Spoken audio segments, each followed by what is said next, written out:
Bueno, decía aquí Raúl Feliz que estamos en un ambiente que generalmente se vivía a finales de los sexenios, ¿no?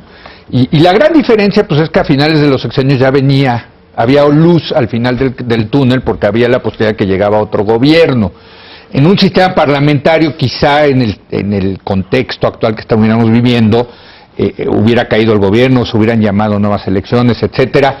Pero, y lo estuvimos platicando el otro día en una reunión que tuvimos muy interesante, al parecer el presidente sí tiene ciertos instrumentos para tratar de revertir esta situación de debilidad que está percibiendo, para gobernar 4 años, Héctor. O sea, porque sí le faltan 2/3 de su administración. Fíjate, decía Raúl que él cree que no hay que hacer muchas más leyes, ni darle a tole con el dedo a la opinión pública creando otros organismos autónomos. Y yo tiendo a coincidir contigo en eso, pero no sé si nuestras leyes son suficientes para las 3 cosas serias que hay que controlar aquí.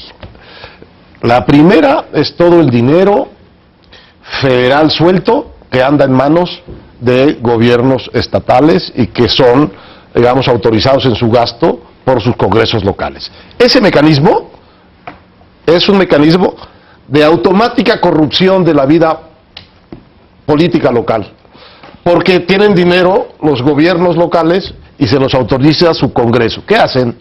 Se compran a su congreso. Ha sucedido sistemáticamente durante estos años. Bueno, hay que controlar ese dinero federal. ¿Cómo? Pues que lo controle y lo audite la federación, no los estados. Hay que controlar el dinero no declarado que está en las campañas políticas. En el programa pasado estuvo con nosotros Luis Carlos Ugalde diciéndonos las cifras de dinero no registrado que hay que meterle a una campaña para ganarla. Bueno, para medio ganar, tener posibilidad de ganar una de gobernador, necesitas meterle 500 millones de pesos. No está registrado en ninguna parte. ¿Tenemos leyes para auditar ese dinero? No sé. Y la última, fundamental, es, ¿tenemos leyes suficientes para garantizar que el otorgamiento de licitaciones, de contratos, de concesiones, de contratos de obra pública, es transparente o nos faltan leyes?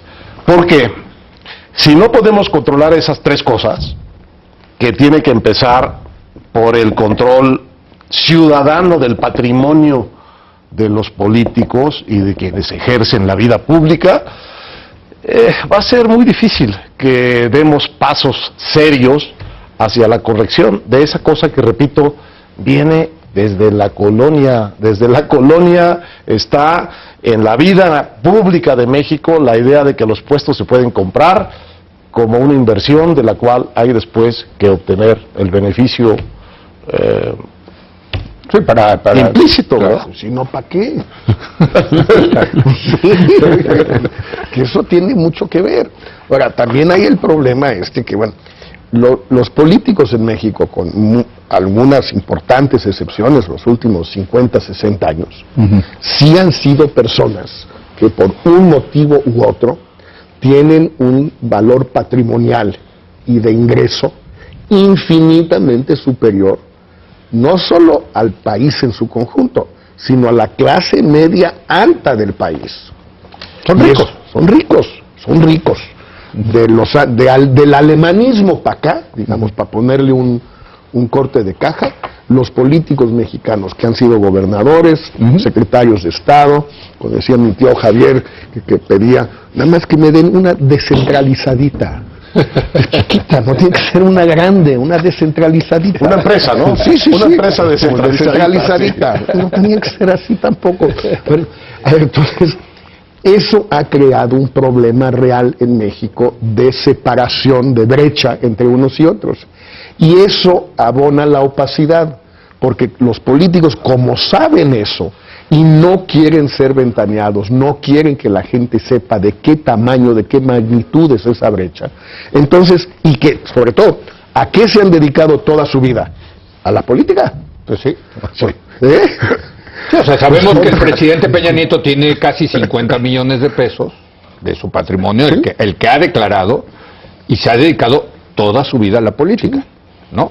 Y 50 millones de pesos ya es una fortuna razonable en este Pero país. eso es cierto. Una anécdota de Porfirio Díaz que viene muy a cuento, de mucha actualidad. Tenía un amigo que era gobernador, lo había hecho gobernador, como él hacía gobernadores, y estaba gobernando, y le manda un telegrama diciendo, oiga, mi general, pues yo trabajo y no veo aquí que mejore mi patrimonio. Oiga, compadre, le dice. Entonces le contestó Porfirio Díaz, haga obra, compadre, haga obra. Bueno, sí, obra es mucho de lo que va a haber en estos años. No es gratuito de lo del Grupo IGA, concesiones. Bueno, no es gratuito lo del Grupo IGA. Estamos en la misma. Claro. Eso es lo que hay que revertir. Yo pregunto, ¿tú crees que las leyes que tenemos son suficientes para eso? ¿O hace falta que en esa nueva iniciativa frente a la nación venga también un nuevo grupo de instrumentos efectivos, pues para que esas obras se hagan transparentes y no a la porfiriana, ¿no? Bueno, yo estoy de acuerdo, lo decía, de que se necesitan nuevas leyes.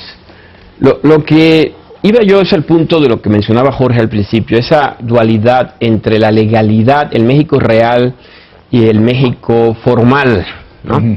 Entonces, las soluciones que planteó el presidente Peña Nieto, por ejemplo, en su esperado discurso, y que salió con 10 puntos retóricos, van en esa dirección, o sea, abonar en construir supuestas a un andamiaje legal, incluso hacer seminarios para que se hagan propuestas, ¿no? Del CIDE, sí. Lo cual es lo único bueno. Eso sí estuvo bien. El CIDE va a estar bien. Eso estuvo muy bien. El CIDE va a estar bien. Eso estuvo muy La bien. revolución le hace justicia al CIDE. Pero yo me refería que a mí lo que extraño es que el presidente directamente tome cartas en el asunto y se ponga él a encabezar el esfuerzo. Es decir, ¿por qué tiene que ser él? Porque él es el jefe del Ejecutivo, un país presidencialista, y porque le quedan 4 años por delante.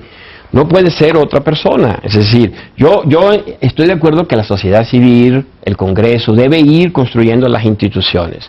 Pero al presidente le quedan 4 años. Él debe encabezar esta lucha. ¿Qué hacer? A ver, entremos a eso. O sea, este gobierno se percibe débil, este gobierno... en este ambiente de sexto año, pues no, te quedan 4 más. ¿Qué esperarías tú, por ejemplo? ¿Qué esperarías desde el punto de vista económico? Por ejemplo, cambios en el gabinete económico. ¿Qué estarías pensando para recuperar esa iniciativa y esa fortaleza del gobierno? Mira, yo pienso que el presidente en un sistema presidencialista no se va, tiene que terminar. Por eso. Entonces, para eso tiene el gabinete, para dar juego a nuevas caras. Yo traería nuevas figuras. ¿Sí? Al escenario, a la política nacional, para refrescar, para traer nuevas expectativas, nuevas ideas, y porque además pienso que lo que se prometió al país en términos de programa económico, es decir, de crecimiento, de gasto público, hoy ya no es vigente. Sí. Entonces, alguien tiene que actualizar esas expectativas, aterrizarlas a la realidad de hoy, y darle a la sociedad un planteamiento realista y creíble, que las actuales autoridades no lo pueden hacer. Estás hablando del secretario de Hacienda en particular. Sí. Yo también, tú sabes que yo nunca... A mí me gusta lo que Jorge publicó hoy como idea. Si vas a entrar realmente al tema de usar el gran fusible, lo único que tienes para un sistema presidencialista, que es tu gabinete, tiene toda la razón, Raúl. A mí me gusta la idea de que haga un cambio de gabinete, no cambios en el gabinete, sino un cambio completo, que incluye ratificaciones. Eso sí, cada uno de esos nuevos ministros con su declaración patrimonial completa y su declaración de impuestos por delante. Eso buenísimo. ¿Sí? Eso sería un antes y un después, por lo menos en materia de la transparencia del gabinete del Poder Ejecutivo, que sigue siendo el poder, débil como está, el poder fundamental de México. Así de preciso. Ahora, la verdad, esa idea afrancesada y toda del remaniement ministerial es de nuestra amiga. Es de nuestra amiga Denise Merker. El otro día, cenándonos. Es un recurso del gobierno semipresidencialista francés. Es que tiene... Pero a ver, explica cómo funciona. En Francia tienen un primer ministro y tiene que ser aprobado el gobierno por el Parlamento, pero en muchos países no, y es muy frecuente, incluso en regímenes estrictamente presidenciales, que ante una situación complicada, Pues creo que Michelle Bachelet lo hizo en su primer periodo a los 2 años en Chile o algo así. En Perú se usa mucho. En Perú hay un primer ministro, pero ministro designado, Sí, no aprobado por... correcto. Y de algún modo aquí hay algo parecido, o bien con la oficina de la presidencia, en algunos sexenios, o bien con gobernación, etcétera. Pues bueno, el presidente necesita fusibles, no hay otros fusibles aquí. Pues ¿quién? Pues todo el gabinete presenta su renuncia colectiva y al día siguiente se nombra el nuevo gabinete, donde habrá 4, 5, 6, 8 ratificados o cambiados de cartera. Sí. Pero con este agregado que dice Héctor, que me parece muy pertinente. Por ejemplo, a Luis Videgaray se puede salir de la Secretaría de Hacienda y pasar a la oficina de la Presidencia, y a Aurelio Nuño pasarlo a la Secretaría de Educación Pública. Pero O sea, un reshuffle, como se dice en eso inglés, sí, ¿no? Con la declaración patrimonial y de impuestos, porque todo está en el cruce. Sí. Ahora, si además, en eso sí le doy la razón yo a Jesús Silva Gerso, de lo demás no creo. Sí. Pedirle a la oposición que haga su chamba es mucho pedir en este país. Pero es que al parecer ya yo lo que le quería Pero decir es a correcto. Héctor, decía que los gobernadores ya compran a sus congresos locales, pues parecería que el presidente también mira, compra al pero Congreso hay una Federal. parte muy Creo que se importante. trajeron la tecnología de los estados, se la trajeron a nivel federal, pero hay bueno. una parte muy sencilla, que no es complicada. Si tú tienes la declaración patrimonial, tienes la declaración de impuestos y que los medios hagan su chamba Sí. de los signos exteriores de riqueza, internos y fuera de México, y no cuesta mucho trabajo hacerlo. no. Es muy fácil, todos sabemos a dónde están, Sí. qué casas tienen, qué departamentos en Vail, qué departamentos en Aspen, qué departamentos en Nueva York, en Miami. Digo, no es ningún secreto. Pues ven un día a platicárnoslo. No, yo Nos enseñan las me fotos. dedico a eso. Yo te enseño las fotos, pero yo no soy empresa de medios. Trabajo para una empresa de medios, pero no soy. A ver. Raúl, tú querías decir algo. No, bueno, yo estaría totalmente de acuerdo con lo que plantea Héctor. O sea, me parece que modificar el gabinete, hacer un nuevo un cambio, modificar, como tú mencionabas, algunos ejemplos, mover gente, traer nueva gente, con nuevas reglas, por ejemplo, reglas de transparencia, que creo que tienen que, bueno, la publicación... Eso sí recuperaría el liderazgo. Sí, yo creo totalmente. que sí. Yo creo que sí, también, es un nuevo sí. comienzo, ¿no? Así es.